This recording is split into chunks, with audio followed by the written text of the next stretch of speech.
আসসালামু আলাইকুম রহমতুল্লাহ। আজকে আমরা শিখব সপ্তমের গণিত 2.1 অনুশীলনীর 5 এবং 6। এই দুইটি অঙ্ক আমরা সমাধান করব। চলুন আমরা সমাধান করি। 5 নম্বরে বলেছে যে 15 কেজি চালের দাম 600 টাকা হলে এরূপ 25 কেজি চালের দাম কত? মানে 15 কেজি চালের দাম কত টাকা? 600 টাকা। তাহলে 25 কেজি চালের দাম কত? এখন দেখুন যে চালের পরিমাণটা কি বাড়ছে না কমছে? দেখুন, আগে ছিল কত? 15 কেজি ছিল, দাম কত? 600 টাকা। এখন আমাদের বের করতে বলেছে কত? 25 কেজি। আগে ছিল 15 কেজি, এখন হয়েছে 25 কেজি। তার মানে চালের পরিমাণটা কি হচ্ছে? বাড়ছে।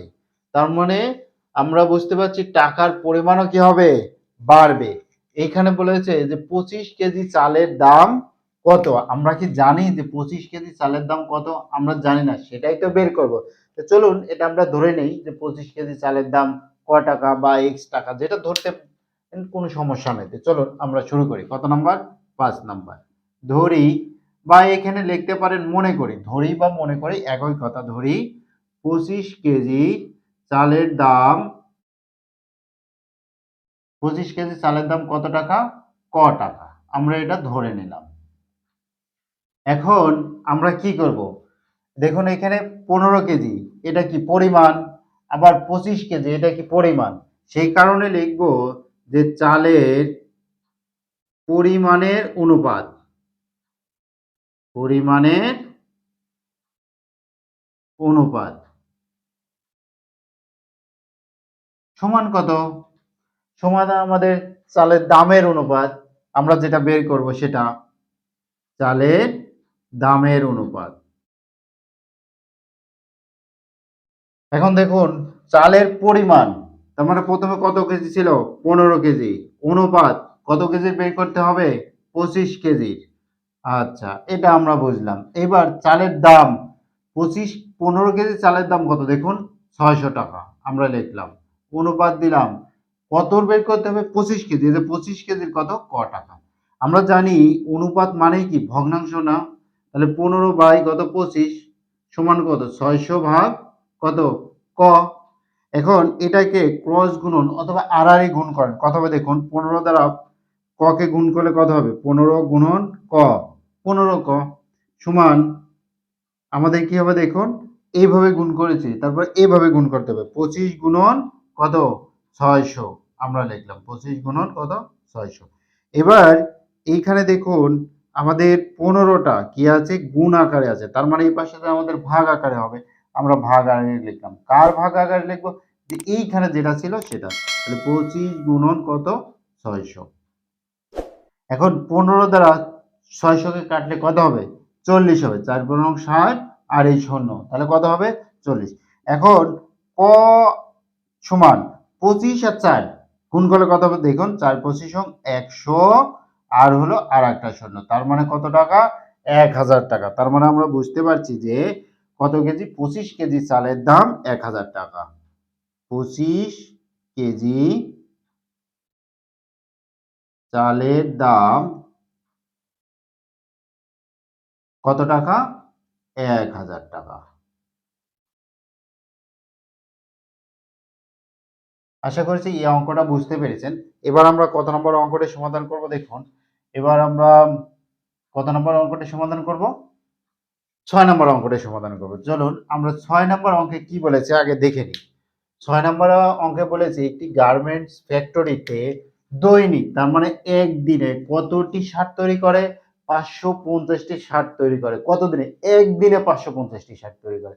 এখন বলছে ওই ফ্যাক্টরিতে একই হারে সেইভাবেই যদি ফ্যাক্টরিতে শার্ট তৈরি হয়, তাহলে 1 সপ্তাহ মানে কতদিন? 7 দিন।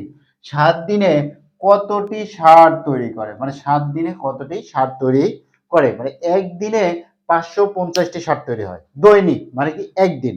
তাহলে প্রতিদিন বা একদিন বা দৈনিক কতটি শার্ট তৈরি হয়? 550টি।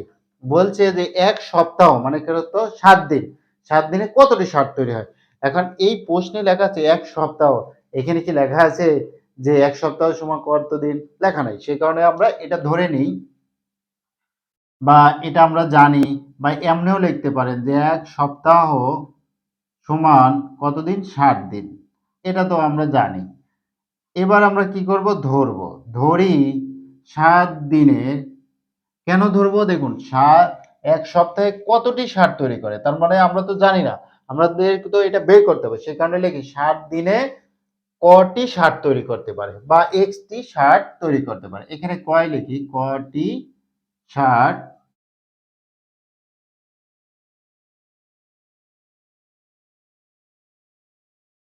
কি হয়, যে ধরি 7 দিনে মানে এক সপ্তাহে কটি সার তৈরি হয়, এটুক তো আমরা বুঝলাম। এখন দেখুন এখানে আগে কয়দিন ছিল, একদিন, পরে কয়দিন হয়েছে, 7 দিন। এক সপ্তাহ সমান 7 দিন। তার মানে কি হচ্ছে, সময় বাড়ছে না, দিন তো বাড়ছে। আগে ছিল একদিন, পরে হয়েছে কয়দিন, 7 দিন। তার মানে আমরা বুঝতে পারছি দিন বাড়ছে। দিন যদি বাড়ে, একদিনে কতটি, 550টি, তার মানে 7 দিনে আরো বাড়বে, এটাই কিনা। তার মানে আমরা বুঝতে পারছি যে 550টির নিচে উত্তর হবে না, উপরে উত্তর হবে। 550টির বেশি উত্তর হবে। এইখানে আমরা কি লিখবো দেখুন, আগে কি আছে, দৈনিক মানে দিন। তাহলে লিখি দিনের অনুপাত সমান কত, 60 তৈরির অনুপাত। আশা করছি বুঝতে পেরেছেন, সেটাই আমরা লিখবো। দেখুন দিনের অনুপাত সমান 60 তৈরির অনুপাত। এখন দিনের অনুপাত প্রথমে কয়দিন ছিল দেখুন, অবশ্যই একদিন ছিল। আমাদের কত দিন ছিল, একদিন, সেই কারণে এক লিখলাম। অনুপাত পরে কতদিন, 60 দিন। এখন 60 তৈরির অনুপাত, প্রথমে কয়টি 60 তৈরি করেছিল, 550টি। 550টি আমাদের বের করতে হবে কত দেখুন, 7 দিনে কয়টি, কটি, আমরা লিখলাম। অনুপাত মানে কি, আমরা জানি ভগ্নাংশ 1/7 সমান 550 বাই কত, ক। এখন এই ক আর 1 গুণ করেন, ক গুণন 1 মানে কস গুণন বা আর এই গুণন 7 আর কত, 550। এবার ক আর 1 গুণ করলে কত হবে, অবশ্যই কই হবে। আর 7 আর 550 গুণ করলে কত হবে, 7 শূন্য শূন্য, 5 7 35 এর 5, 35 আর কত 38, এতটি সার তৈরি করে। আমরা ধরে নিয়েছি 7 দিনে কতটি সার তৈরি করে, কটি, কয়ের মান পেলাম, তার মানে 3850টি সার তৈরি করে কত দিনে, 7 দিনে।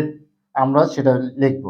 সুতরাং 7 দিনে বা এক সপ্তাহে 7 দিনে কয়টি সার তৈরি করে, 3850টি সার। এই যে 3000 কত, 3850টি সার তৈরি হয়। এটাই আমাদের কত, এটাই আমাদের উত্তর। আশা করছি বুঝতে পেরেছেন। আজকের পর্ব এখানে শেষ করছি। সামনের পর্ব দেখার আমন্ত্রণ জানিয়ে, আর যারা চ্যানেলটি সাবস্ক্রাইব করেননি অবশ্যই চ্যানেলটি সাবস্ক্রাইব করবেন। আসসালামু আলাইকুম ওয়া রাহমাতুল্লাহ। Hey there. Subscribe to my channel. And also press this bell icon.